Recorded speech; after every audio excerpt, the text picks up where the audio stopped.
Magandang gabi po mga kalaki. Ngayon po ay January 9. Siyempre po alas 7 po ng gabi at nandito po tayo ngayon. Sasama po tayo sa procession po ng Poong Nazareno. Ayan po mga kalaki, procession po ng Poong Nazareno ngayon. At tayo po ay makikiisa po para po sa kapistahan po ng Poong Nazareno po. Kaya mga kalaki, samahan niyo po ako. Ayan, ipoprocession po si Poong Nazareno. Pero habang nagpo-procession po tayo mga kalaki, pwede po kayong mag-chat. Pwede po kayong humingi ng mga lucky numbers. Malay mo naman patamain tayo ngayon mga kalaki. Ano po? Hilingin po natin na bigyan tayo ng magandang buhay.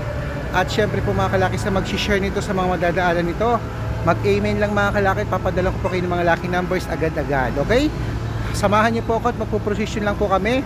Siguro mga 1 oras lang po ito, magbabasa po ako at magre-reply po ako sa inyo pagkatapos po ng procession po mga kalaki. Nandito po tayo ngayon sa simbahan namin. Nakita niyo naman ang ganda-ganda sa simbahan namin, no?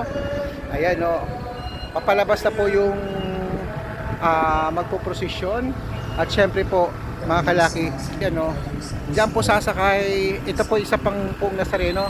Dito po sasakay isa pang Poong Nazareno po dyan po mga kalaki. Bigay po kan mga lucky numbers ngayon at nawa po makiisa po kayo sa ating pagdarasal na maging maginhawa at maganda po ang ating buhay ngayong 2025. Okay? At ingat po kayo sa mga fake account. Dapat makakausap niyo muna ako bago kayo sumali. Good luck!